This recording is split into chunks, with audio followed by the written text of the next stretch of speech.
Bom, vamos lá então, pessoal. Mais uma vez, obrigado aí por vocês terem vindo e estar aqui até agora. A gente está, como vocês já perceberam, atrasados aí com relação ao horário. A gente tentou jogar mais cedo, mas enfim, acontece, né? Sempre, mais que a gente tente. Mas tranquilo, ela mencionou a questão do horário da tarde, eu falei, espera um pouquinho, porque no cartaz está 1h30, mas não vai dar tempo de voltar 1h30. Então, a gente combina de voltar às 2h, tá? Para dar sequência na tarde, que serão mais 3 palestras à tarde. O Flávio volta, depois o Tasto e o Rubens. Bom, me propus a falar desse tema, né, o estado vegetativo, coma, as considerações espirituais sobre isso daí. É um tema vasto, difícil de se estudar, é um desafio. Me propus assim a dividir essa discussão, porque de fato é uma discussão. Eu acho que eu não tenho a última palavra no assunto. O que eu tenho são ideias, são interpretações, muitas minhas, as quais compartilho com vocês hoje. Então não é meu intuito dar aula do assunto, não sou nenhum expert, mas sim um curioso, um estudioso, como muitos aqui, que se interessa por temas diversos da doutrina, e notadamente aí com relação à saúde. Eu trabalho muito em centro de terapia intensiva, em CTI, UTI, faço muito plantão, nas 3 UTIs da cidade. E é um assunto que me desperta curiosidade, né, por estar lidando com isso no meu dia a dia, todas as semanas, diante de pacientes nessas condições. Trabalho também em home care, né, atuo com dor e cuidados paliativos. E atuando com cuidados paliativos, também lido muito com pacientes em estado vegetativo, pacientes com sequelas graves, pacientes acamados, enfim. Então, o tema chama muita atenção. Me propus a dividir em algumas partes, iniciar falando, primeiramente, das questões, das sensações físicas enquanto encarnados, tá? Depois trazer algumas definições dos níveis de consciência, partir para uma definição de coma e tentar mostrar para vocês uma busca que eu fiz na literatura espírita, trazendo à luz um exemplo de um caso que vai nos ajudar a entender muito esse tema. E, por fim, tentar tirar disso tudo, as conclusões, as lições que a gente pode levar, né, para a nossa casa, para a nossa vivência, quando estivermos, então, diante desse tipo de situação. Então, no Livro dos Espíritos, no capítulo 4, uma parte chamada Ensaio Teórico sobre a Sensação dos Espíritos, traz lá o seguinte: a alma ou o espírito tem, portanto, em si mesma a faculdade de todas as percepções. Então, é o espírito, é a alma, enquanto encarnada, que sente. Ela tem em si a faculdade de perceber tudo que está ao seu redor e de reagir a essas percepções, a essas sensações. É a alma, é o espírito. Tá? Isso não está em nenhum órgão específico, nem no cérebro. Na vida corpórea, as sensações, são obliteradas pela grosseria dos nossos órgãos. E na vida extracorpórea, libertam-se mais e mais, à medida que se torna menos denso o envoltório semimaterial. Então, as nossas sensações, enquanto encarnados, o espírito, ele as recebe através dos sentidos. Então, as sensações, elas são canalizadas através desses sentidos. Então, em última análise, todos eles vão gerar impulsos elétricos. Então, o que faz a visão, a nossa visão? Ela recebe a luz que impressiona certos conjuntos de células específicas na nossa retina, no nosso sistema visual, e isso é transformado em impulso elétrico, milhares e milhares, que vão ser conduzidos a uma parte específica do nosso cérebro, onde isso vai ser interpretado, certo? Da mesma forma, a audição, a membrana timpânica vibra com o som, essa vibração é transmitida aos ossículos do ouvido interno, e isso é gerado, em última ação, potencial de ação elétrico, que é transmitido pelos neurônios para o cérebro também. Assim o olfato, assim o paladar, assim o tato. Nós tocamos, receptores específicos transformam esse toque em um impulso elétrico, que vai do neurônio ao cérebro. E ali, então, na sequência, perispírito, recebendo essas impressões, as transmite, então, ao espírito. Então, até aqui, a parte física e a medicina vem mudando, vem avançando, vem pesquisando, descobrindo cada vez mais, mas ainda acredita-se que o cérebro interprete e reaja. O cérebro é um instrumento, como tantos outros, no nosso corpo. Mas, além dele, nós aqui sabemos, está o perispírito e o espírito, que, em última análise, é quem recebe tudo isso.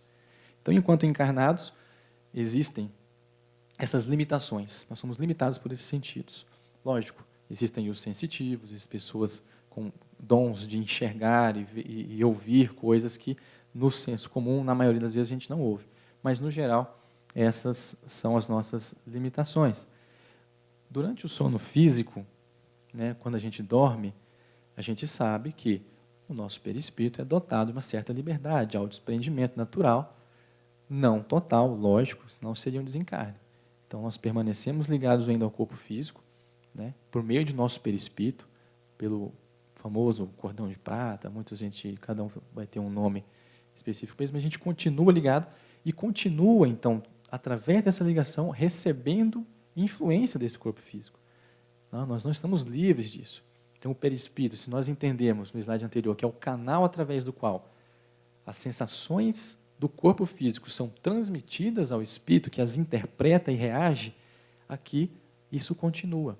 Fisiologicamente, momentaneamente, o organismo diminui essas sensações, a capacidade de percebê-las e transmiti-las ao cérebro, o que permite com que este, entre aspas, se desligue, se acalme, afrouxando os laços e permitindo com que o espírito tenha certa liberdade, através da qual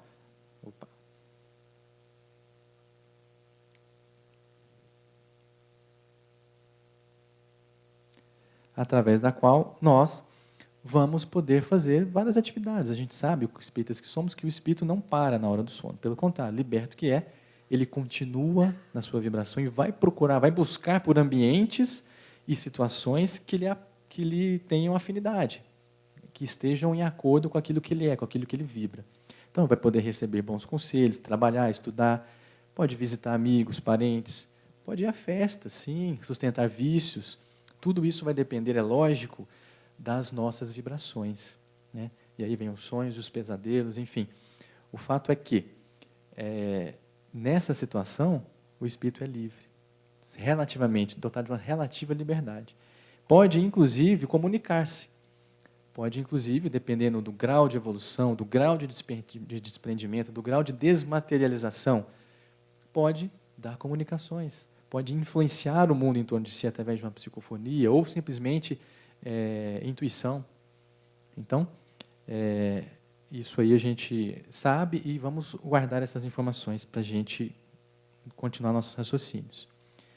Temos, na nossa classificação, os níveis de consciência, que variam desde o estado de vigília, o estado de alerta, onde a gente está acordado, interagindo uns com os outros, conversando, conscientes de si, né? Subindo, descendo aí para vários outros níveis, como a sonolência, a obnubilação, o torpor, que são níveis nos quais o indivíduo ele ainda guarda um certo grau de consciência, mas gradativamente vai respondendo menos a estímulos. Ele vai precisando de cada vez mais estímulos mais fortes para se tornar alerta. Então, o indivíduo sonolento ele é facilmente despertável, né? Você cutuca, você fala, ele acorda, fica alerta. O obnubilado já precisa de um estímulo um pouco maior e o torpor maior ainda, e com cada vez mais prejuízo dessa consciência. Até o nível que a gente chama de coma, que, por definição, vai ser o quê, então? A ausência de toda e qualquer resposta. Então, o indivíduo em coma, não adianta o estímulo que você der. O cérebro não vai se ativar nesse sentido, de tornar o indivíduo alerta, de reagir, de acordar. Esta é uma definição mais simples, mais fácil de se entender do que vem a ser o coma.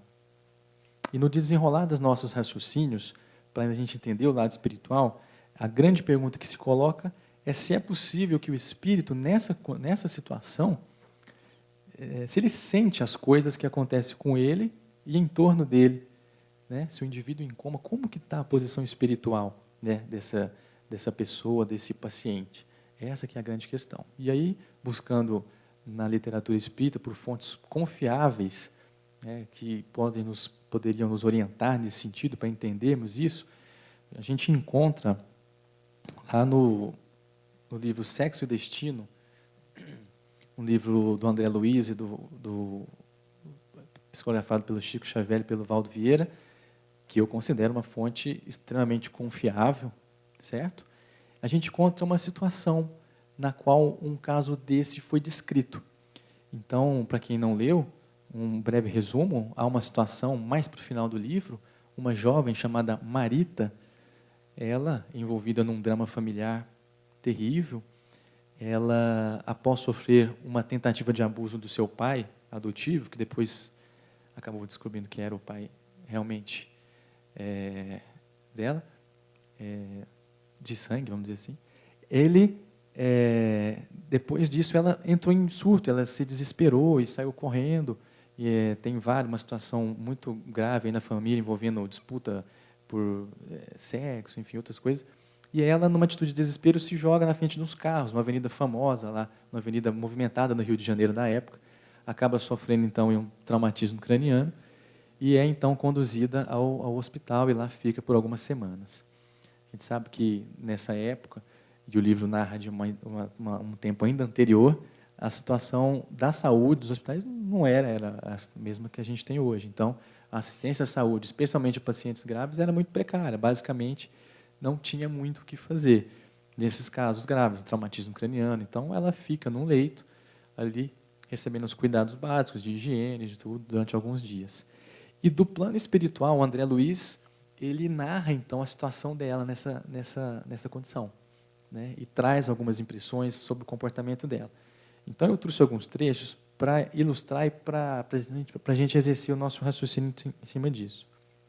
Então, está lá. Marita, a seu turno, acabou reassumindo o leme dos centros cerebrais que ainda se lhe mantinham à disposição. Recuperou a sensibilidade olfativa, percebia, raciocinava e ouvia com relativa segurança. Contudo, estava hemiplégica, nada enxergava e extinguira-se-lhe a fala, de modo irreversível. Então, essa era a situação da Marita. Então, num dado momento, passado aquele quadro agudo, inicial, o que o espírito encarnado, Marita, fez? Ela reassumiu o leme, reassumiu o controle daquilo que sobrou do seu cérebro, das funções, dos sentidos que ainda estavam intactos, que ainda estavam possíveis de ser usados. Quais eram? Olfato, o pensamento, ela percebia e ouvia, mas não falava, estava hemiplégico, ou seja, com o lado paralisado, e não enxergava. Então, aos olhos da equipe de saúde, dos médicos, dos familiares, era uma paciente em coma, sem a menor reação. Perdida na parte do ponto de vista motor, não abria os olhos, não falava. Mas, do outro lado, André Luiz percebia que ela ainda sentia o cheiro, ouvia e trazia o seu pensamento e percepção intactos. A princípio, admitiu-se acordando no sepulcro. Ouvira muitas narrações alusivas a mortos que despertavam no túmulo, lera depoimentos relacionando sucessos dessa ordem e assistira a vários filmes de horror. De alma opressa, supunha-se num transe desses, estendida ali no leito que tomava por ataúde, no silêncio de aflições inapeláveis. Então, imagina a situação do espírito consciente em acordar nessa situação. A pessoa acha que morreu, que está presa no caixão, viva, foi enterrada viva. Imagina essa situação. Que dramático.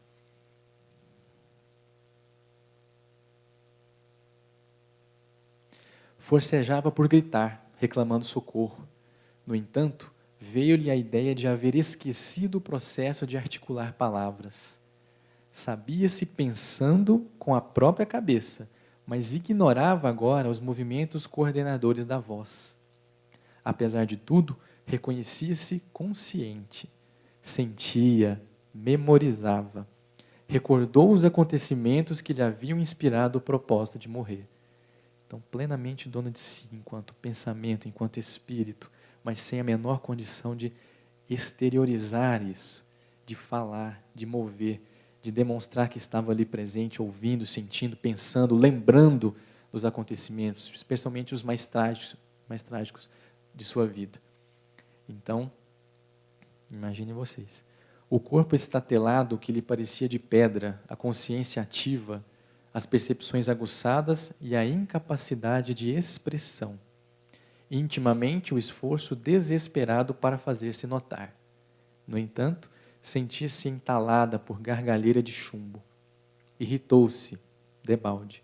Fremia de impaciência, de espanto, de dor. Então existe, há quem diga que impacientes se incomodam não sentem dor, né? Então o André Luiz está aqui trazendo uma visão de um exemplo que derruba isso de forma irrefutável. Então a dificuldade era devolutiva, ela estava assimilando tudo, mas não conseguia devolver a resposta para o meio externo. Então, presa dessa forma aí em si mesma. Por mais se empenhasse a chorar, desoprimindo-se, as lágrimas se lhe represavam no peito, sem nenhum canal que lhe extravasasse as agonias. Os olhos, tanto quanto a língua, se lhe figuravam desligados do corpo.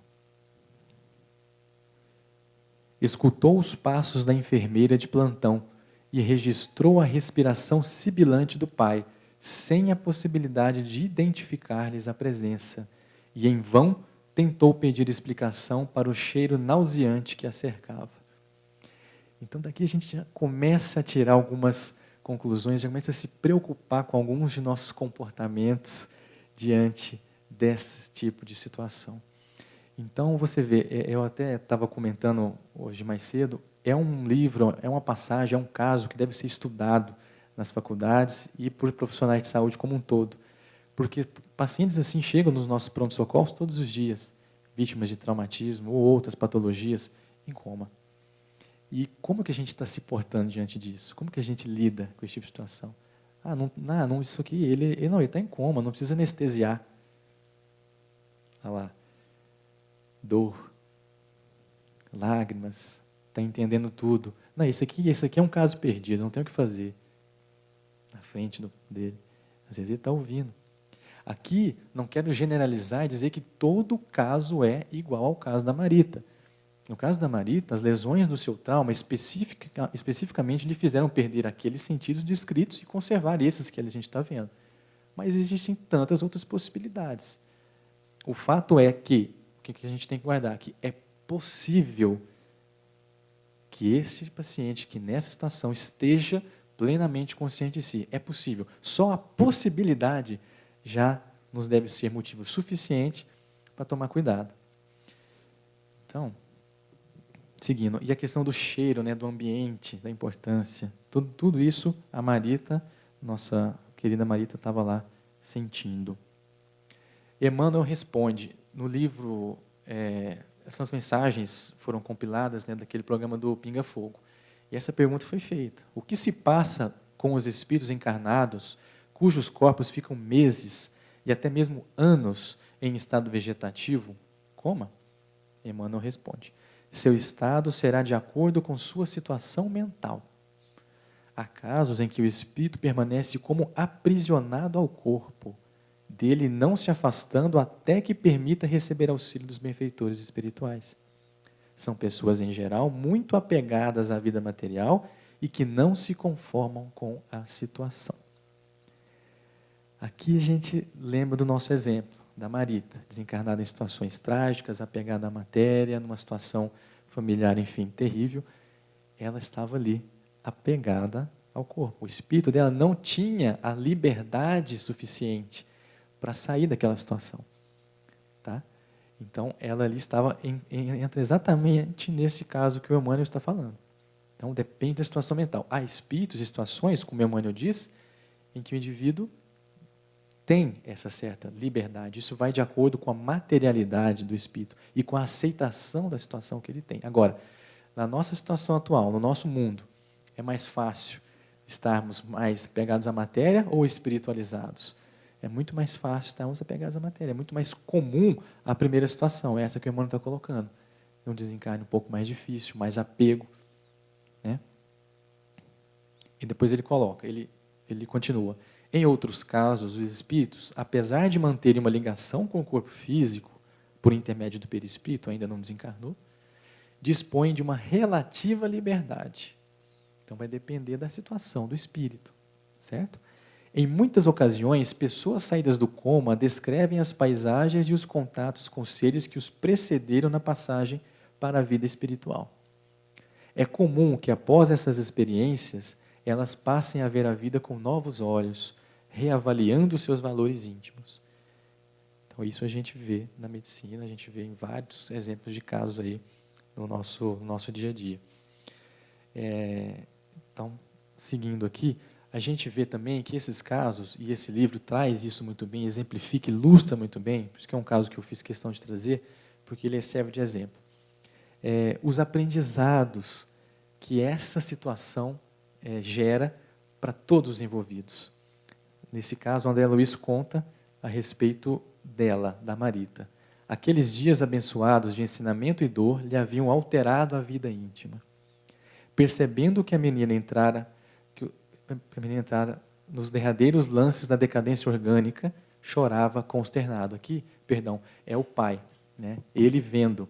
Então, aqueles dias de dor, aqueles vendo o sofrimento da filha naquela situação ali, em coma, ele descreve a questão dos cuidados, da higiene. Então, aquilo ali tudo começou a transformar quem antes era o algoz. Então, havia um propósito por trás disso tudo, né?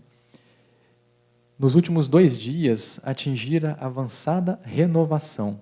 Aqui falando dela agora, da Marita. Assinalava com absoluta clareza as palestras frequentes que Cláudio mantinha com médicos e enfermeiros. Gravava as preces e os comentários de Agostinho e Salomão na hora do passe. Olha que interessante. Então, ela ouvia e registrava tudo que o pai dela conversava com o médico, que o pai dela conversava com a equipe de saúde. Estava tudo gravando, tudo ouvindo, captando.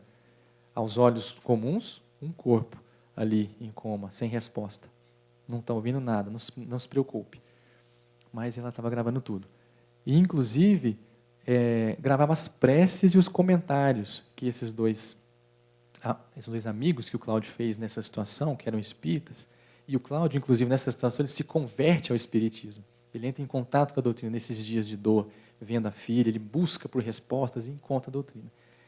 E eles fazem culto perto dela, comentam o evangelho e tudo ela com ela falando, gravando as preces e os comentários. Então, a importância aí entra a questão da capelania, né, da gente estar ali do lado do doente, falando, rezando, tudo. Ele pode estar gravando, pode estar gravando. Então, é o que eu falei, a simples possibilidade, como a gente está vendo aqui, já é motivo para a gente prestar atenção nisso. Enterneceu-se, transfigurou-se, ouvia-o falar em Deus e, às vezes, identificava-lhe os dedos a lhe roçarem a fronte, ao mesmo tempo que entremeava afagos e orações.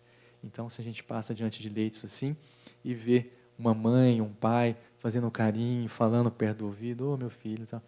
Muitos falam, tá doido, não, meu senhor, para, ele não está te ouvindo.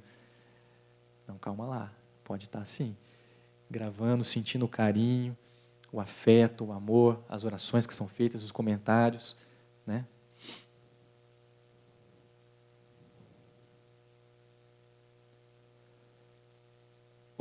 Todavia, tão grande e tão heróico se lhe externou o esforço da alma renovada que bagas de pranto lhe rolaram dos olhos semi-mortos. Isso aqui é uma cena que ele descreve, onde a Marita, num esforço então grande, ela consegue chorar. Então sai uma lágrima. E quando eu li isso pela primeira vez, me veio à cabeça na hora vários casos de CTI em que familiares me perguntaram, mas doutor, ela está assim, e a gente estava lá conversando perto dela ou dele, e escorreu uma lágrima. Escorreu uma lágrima. O senhor acha que ele está ouvindo e tudo? Então, olha a situação que a gente se encontra. E aí você tem que dar uma resposta médica, mas o coração quer dar uma resposta espírita, né? Você quer falar que sim. Então eu falo, ó, na minha concepção, você tem a seu respeito, mas na minha concepção está assim, você tem que falar tudo. E antes disso, antes de ter lido, estudado isso, quantas vezes eu já falei, não, isso aí é irritação do olho, alguma coisa assim, e pode ser mesmo, né? Mas é possível, olha só esse caso. Então, há que merecer uma certa atenção isso. O benfeitor abeirou-se de Cláudio e segregou-lhe algo. Cláudio é o pai. Certo, sugeria-lhe conversar, despedir-se. Ignorando-se tocado pelo mentor espiritual, vimo-lo revestido de estranha coragem. Então, esse trecho eu coloquei porque, diante dessas situações, muitas vezes as pessoas em volta, elas sentem vontade de falar alguma coisa, de pedir um perdão, de falar uma frase de tranquilidade que lhe vem à cabeça, que é importante para aquela pessoa que está naquela situação. Então, pode ser que alguém da equipe espiritual esteja ali atuando, trabalhando, e geralmente está, né, intuindo você ou a pessoa ali a falar, a aproveitar o momento, que o momento passa, ele talvez não se repita, e seja importantíssimo para a evolução espiritual, tanto de quem está passando, como dos familiares e da equipe assistencial envolvida. Então, as oportunidades de renovação são inúmeras, de todos os lados. O estado vegetativo, por definição, é isso aí, né? Uma desordem da consciência no qual pacientes com danos cerebrais permanecem em estado parcial de vigília, ou seja, acorda, dorme, podendo acordar ou dormir novamente, ou até abrir ou mover os olhos, sorrir, chorar, gemer ou grunhir, porém não reagem a situações repentinas, nem possuem capacidade de comportamento a nível consciente. Então, o indivíduo que está ali, é muito comum, por exemplo, sequela de AVC, né? Sequela de próprio traumatismo craniano, a pessoa fica acamada, recebendo aí os cuidados, de repente uma alimentação específica através de sonda, né? A gente vê aí e lidar com várias pacientes, assim, várias pessoas assim no nosso dia a dia. Nas casas, nos hospitais, muitas famílias têm pessoas assim no seu convívio. E elas acordam, dormem, choram, né? Umas conseguem ter um ou outro canal de comunicação, de expressão, através do tato, do movimento, mas muitos nenhum, né? E ficam nesse que a gente considera como estado vegetativo. Depois de tudo que a gente falou aí do André Luiz, desse exemplo, dessa possibilidade, né, no caso da Marita, fica fácil a gente perceber que é perfeitamente possível uma pessoa em estado vegetativo manter todo ou parcialmente o seu sistema de captação das informações, porém com prejuízo na forma de se expressar, devido às condições limitantes do seu cérebro. Então, o caso que eu coloquei, de um acidente, um caso grave, é um exemplo, mas pode ser, a gente pode raciocinar que o indivíduo que teve uma sequela de AVC, por exemplo, grave, que ficou em estado vegetativo, pode ter perdido ali um centro da fala, pode ter perdido ali um centro da audição, motor, mas pode muito bem guardar intacto outros sentidos, com dificuldade, assim como no nosso exemplo, na forma como traduzir isso, devolvendo para o meio externo. Então, é perfeitamente possível isso, que as situações se pareçam. A liberdade espiritual, como a gente disse, no caso do coma, vai depender da evolução do espírito, do apegoamento que ele tem à matéria. Né? No estado vegetativo, ele está ali, dorme, como a gente falou lá no início, as sensações, como o indivíduo, entre aspas, normal, né? Que dorme e acorda todos os dias. Então, o André Luiz continua. Felizes da terra, quando passardes ao pé dos leitos de quantos atravessam prolongada agonia, afastai do pensamento a ideia de lhes acelerardes a morte. Então, ainda essa ideia é uma ideia que ainda passa pela cabeça de muita gente. Mas para que viver desse jeito? Mas para que que sofrimento, meu Deus? Não é melhor desencarnar logo de uma vez? Então, André Luiz chama atenção. Calma, afastai do pensamento essa ideia, porque ali, e ele continua, ladeando esses corpos amarrotados e por trás dessas bocas mudas, benfeitores do plano espiritual articulam providências, executam encargos nobilitantes, pronunciam orações ou estendem braços amigos. Então, nada é por acaso. Há um motivo para tudo. Por trás daquela situação aparentemente sem motivo, um sofrimento desnecessário e exagerado, a espiritualidade está trabalhando em cima do próprio doente, que se renova dia a dia através da sua dor, através das suas limitações, que isso leve um dia, uma semana ou 20 anos.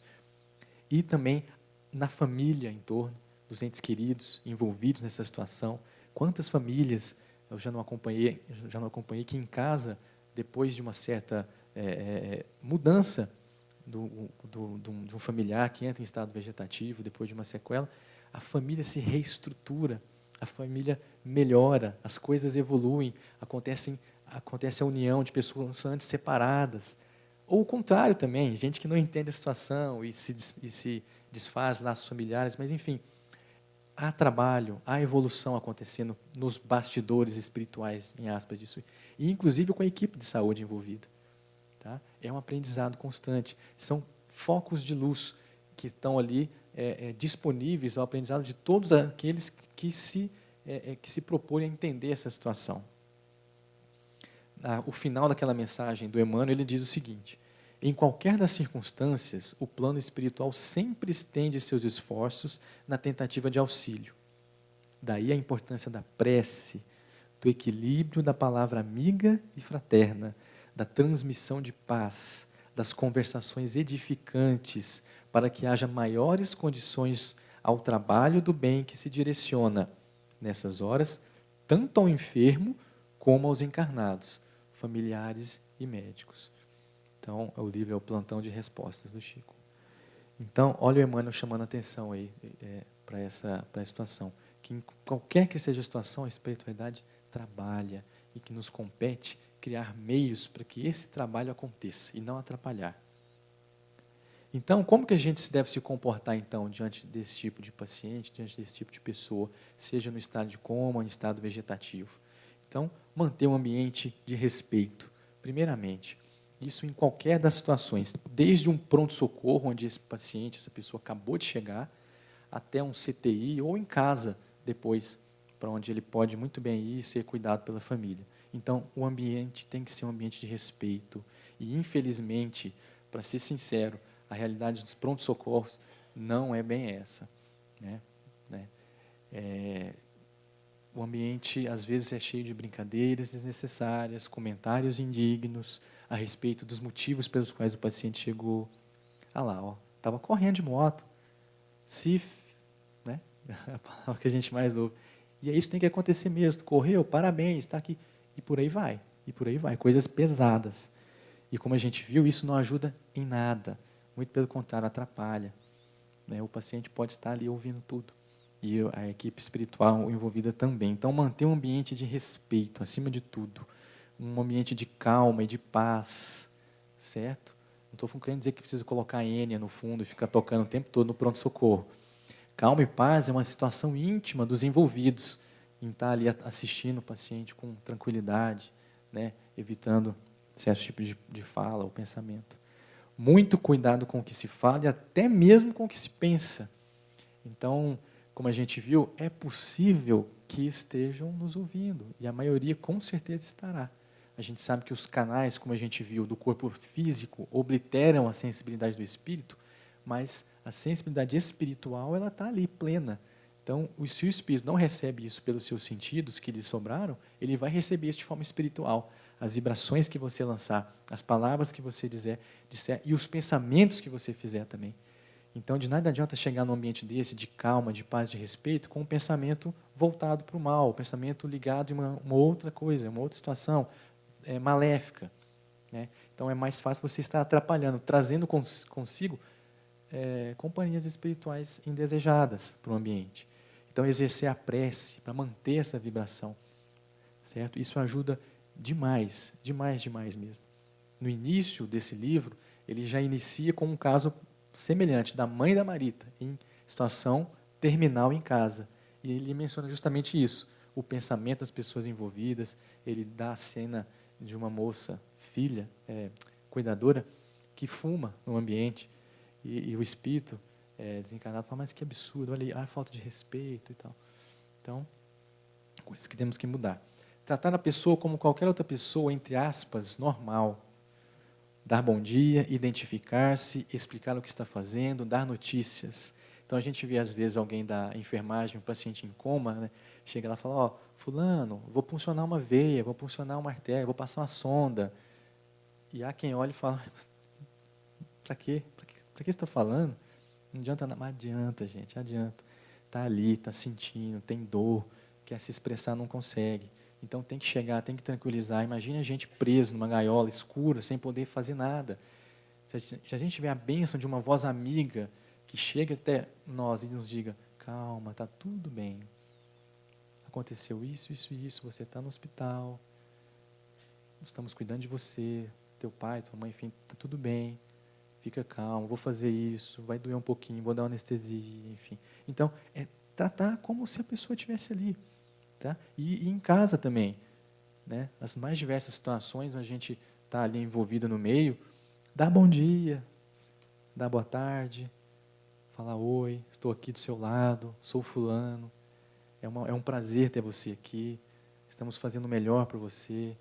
Então, são pequenos detalhes que fazem com que essa cruz se torne menos pesada. Música, é possível usar? Sim, eu fiz a brincadeira da Enya, mas é possível sim, desde que atenda aos 2 primeiros itens, que o ambiente continue um ambiente de paz e respeito. Com todo respeito, mas eu não vou tocar funk num ambiente desse. Ah, mas o paciente gostava tanto. Tudo bem, mas a situação é outra, nós somos espíritas, a gente sabe a situação espiritual, a gente sabe a importância da paz, da calma, da prece. Então, para quê? Né? Então, uma música suave, algo que transmita, que contribua para que esses objetivos sejam alcançados, pode sim ser usada. Medicamentos para dor e outros sintomas, tem que dar. Né? Não é porque está nessa situação que não sente dor, a gente já falou isso várias vezes. Por fim, na verdade, resumindo, é isso. É fazer com o próximo aquilo que a gente gostaria que fizesse com a gente. É nos colocarmos nessa situação. Você, nessa situação, preso a esse leito, como você gostaria de ser tratado? Com calma, com respeito, com dignidade, com serenidade, com amor, com carinho. Eu gostaria de ser tratado assim. Então, é assim que eu devo me portar e é assim que eu devo tratar pessoas nessa situação. Acho que isso é o que fica de mais importante para mim e para a gente nesse sentido. Obrigado, gente.